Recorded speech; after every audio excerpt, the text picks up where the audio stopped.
मुल्क की बात तमाम सियासी जमातें यकजा। पहलगाम फॉल्स फ्लैग ऑपरेशन पर ऑल पार्टीज कॉन्फ्रेंस बुलाने का मुतालबा कर दिया। सेनेटर फैसल वावदा ने कहा पाक भारत कशीदगी पर APC बुलाएं, तहरीक इंसाफ समेत तमाम जमातों को बिठाएं। पूरा पाकिस्तान पाक फौज के पीछे खड़ा है। भारत अपने गिरेबान में झांके। सेनेटर अली जफर ने कहा पहलगाम वाक़े से मुतालिक भारतीय इल्ज़ामात बदनीयती पर मबनी हैं। भारत की पुरानी आदत है झूठे इल्ज़ामात लगाता है।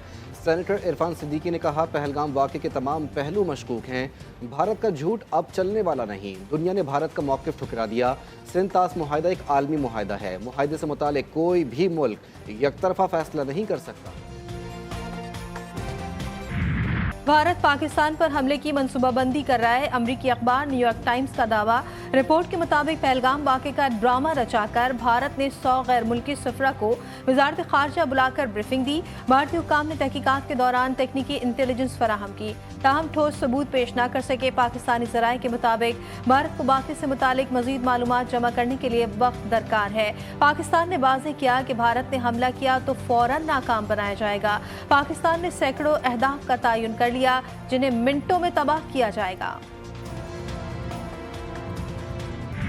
अमरीका का पाकिस्तान और भारत कशीदगी कम करने पर जोर। दोनों ममालिक को जिम्मेदाराना हल की जानिब बढ़ने का मशवरा। तर्जुमान अमरीकी महकमा खारजा ने कहा अमरीका दोनों ममालिक से राब्ते में है, बदलती सूरत हाल और पेशरफ पर करीबी नज़र रखे हुए है।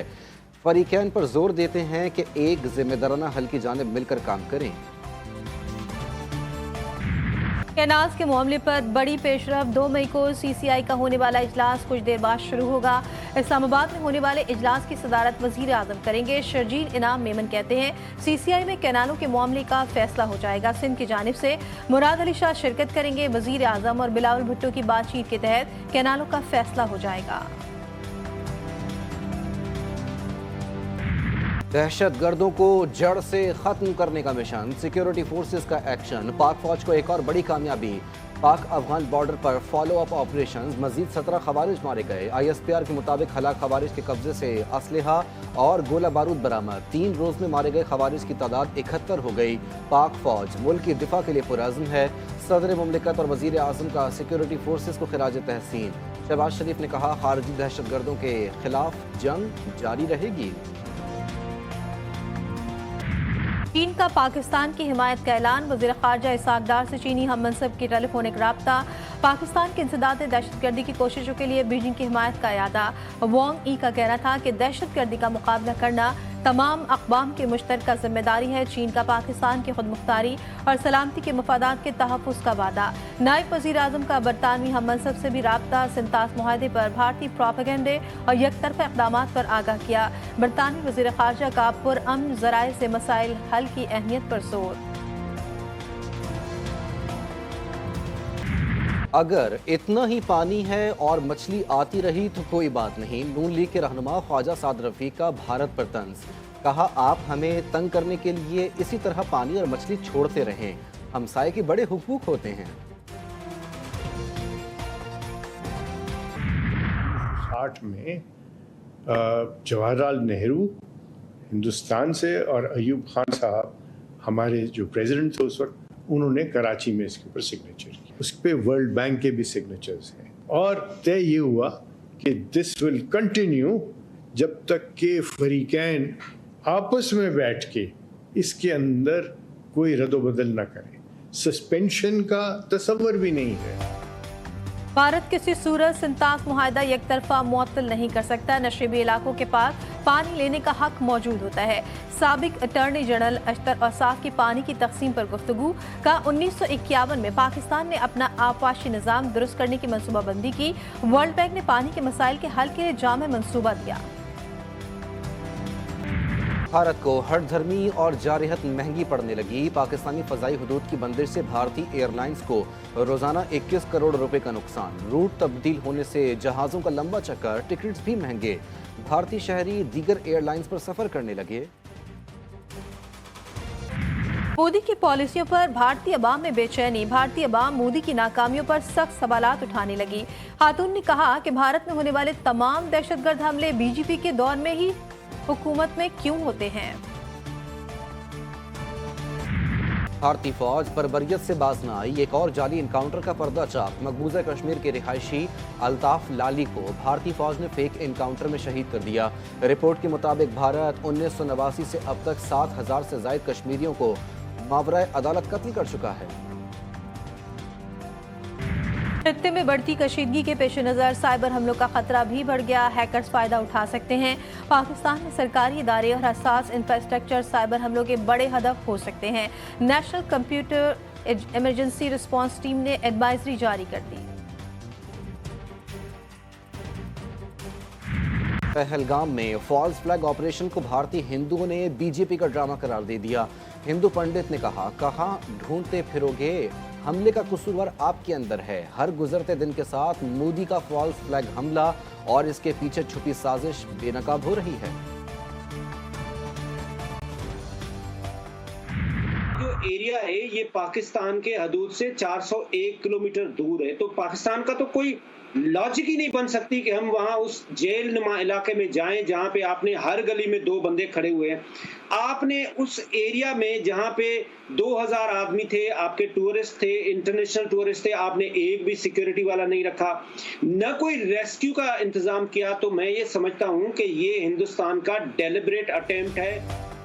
जनूबी एशिया पर जंग के बादल मंडलाने लगे। भारत की जारहाना सोच, पहलगाम जैसे वाकयात खत्ते का अमन खतरे में, लेकिन पाकिस्तान खामोश नहीं रहा। भरपूर सफारती महाज पर भारत की साजिशों को बेनकाब किया। अक़वाम मुत्तहिदा की सिक्योरिटी काउंसिल में मजबूत आवाज़ बुलंद करके आलमी ज़मीर को झंझोड़ा, लेकिन दुश्मन बाज नहीं आ रहा। क्या भारत वाकई जनूबी एशिया के अमन का सबसे बड़ा दुश्मन बन चुका है? GTV की खुसूसी ट्रांसमिशन, भारत अमन का दुश्मन, तज्ज़ियाकारों और सियासतदानों के साथ डिस्कशन, भारतीय अज़ाइम का पर्दाफाश। भारत का एकतरफा सिंध तास मुआहदे की खिलाफ वर्जी करना पाकिस्तान से खुली दुश्मनी का सबूत है। भारत हमारा कुछ नहीं बिगाड़ सकता। किसान इत्तेहाद का कहना है, हमारे जवान मुल्क के दिफा के लिए अपनी जानों का नजराना दे रहे हैं। सिंध पंजाब शाहराहों की बंदिश से अरबों रुपए का नुकसान हो चुका है। वजीर आला सिंध किसानों की बात सुने, शाहराहों की बंदिश का फायदा दुश्मन मुल्क भारत को हो रहा है।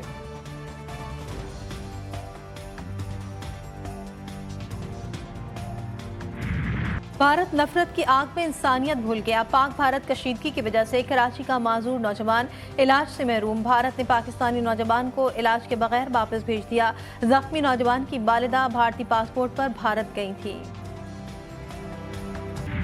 पाकिस्तान ने मुश्किल इक्तिसादी हालात के बावजूद मईशत के बुनियादी ढांचे को मुस्तहकम किया। GDP और ज़र मुबादला ज़खायर में कमी जैसे चैलेंजेस का सामना किया, मगर अब तरक्की का अमल दोबारा शुरू हो चुका है। वज़ीर ख़जाना मोहम्मद औरंगज़ेब का हार्वर्ड यूनिवर्सिटी में पाकिस्तान की मुआशी तरक्की पर खिताब, मालियाती इस्लाहात, निजकारी और ग्रीन फाइनेंस के फ़रोग़ की अहमियत पर जोर।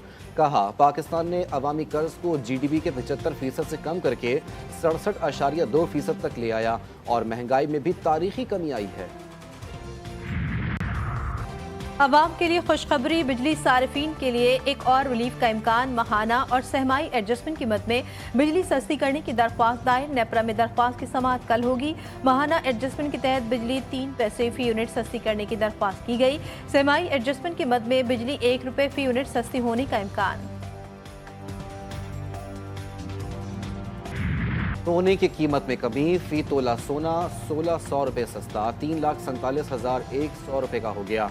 10 ग्राम सोना 1368 रुपये की कमी से 2,97,582 रुपये का हो गया। आलमी मार्केट में सोना $18 सस्ता होकर $3,279 फी ऑन्स की सतह पर आ गया।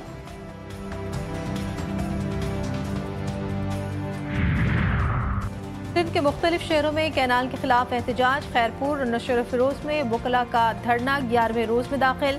कंदकोट इंडसकोला मोड़ पर वकला का धरना, धरने के बायस कौमी शाहरा पर गाड़ियों की लंबी कतारें लग गई। Karachi goods transporter career association का सामान की बुकिंग बंद करने का ऐलान। कहा, मौजूदा हालात के बायस कारोबार जारी नहीं रख सकते।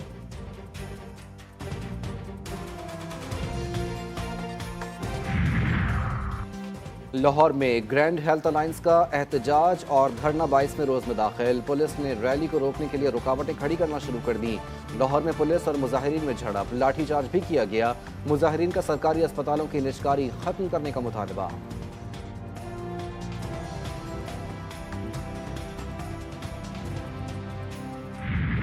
मुल्क भर में शदीद गर्मी की लहर जारी। शदीद गर्मी से शहरी निढाल। कराची में भी मौसम इंतहाई गर्म। पारा 38 रिकॉर्ड। गर्मी की शिद्दत 43 तक महसूस की जाने लगी।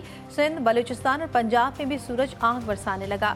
खैबर पख्तूनख्वा के मैदानी इलाके भी शदीद गर्मी की लपेट में। महकमे मौसमियात ने अप्रैल के आखिर तक मौसम गर्म और खुश्क रहने की पेशगोई कर दी। 1 मई से मुल्क के मुख्तलिफ शहरों में बारिशें मुतवक्के हैं। कराची के इलाके अवामी कॉलोनी कोरंगी में ब्यूटी सैलून में डकैती। सीसीटीवी फुटेज मंजर आम पर आ गई। फुटेज में 2 मुसल्लह मुल्जिमान को दुकानदार और ग्राहकों से लूटमार करते देखा जा सकता है। मानसहरा में जीप खाई में जा गिरी। 4 ख़वातीन जा बहक, 5 अफराद जख्मी। रेस्क्यू हुक्काम के मुताबिक हादसा गाड़ी के ब्रेक फेल होने के बायस पेश आया। लाशों और जख्मियों को अस्पताल मुंतकिल कर दिया गया। जनूबी वजीरिस्तान के इलाके वाना में धमाका। 7 अफराद जहाँ बहक, 16 जख्मी। डिप्टी कमिश्नर वाना के मुताबिक धमाका अमन कमेटी के दफ्तर के करीब हुआ। बन्नू में थाना बकाखेल पर हमले की कोशिश नाकाम। 20 से 25 दहशतगर्द थाने के करीब पहुंचे। पुलिस अहलकार अलर्ट थे। दहशतगर्द फरार हो गए। ईरान में बंदर अब्बास के पोर्ट पर धमाका। अमवात की तादाद 40 हो गई। 1200 के करीब जख्मी। ईरानी सुप्रीम लीडर आयतुल्लाह खामनेई का वाक़े की मुकम्मल छानबीन का हुक्म। सिक्योरिटी इदारों से गफलत या दानिस्ता इक़दाम की तहकीकात की हिदायत। पोर्ट में फौजी साजो सामान नहीं था। ईरानी वज़ीर दिफा का दावा। रूसी इमदादी तैयारी भी ईरान पहुँच गए। HBL PSL सीजन 10 के दिलचस्प और सनसनीखेज मुकाबले। कोयटा ग्लैडिएटर्स की पेशावर ज़ल्मी को 64 रन से शिकस्त। ग्लैडिएटर्स ने पहले खेलते हुए 7 विकेटों के नुकसान पर 178 रन बनाए। हदफ के ताक़ुब में पेशावर ज़ल्मी की टीम 114 रन बना सकी। कल मुल्तान सुल्तान्स और कोयटा ग्लैडिएटर्स मद्दे मुकाबिल होंगे।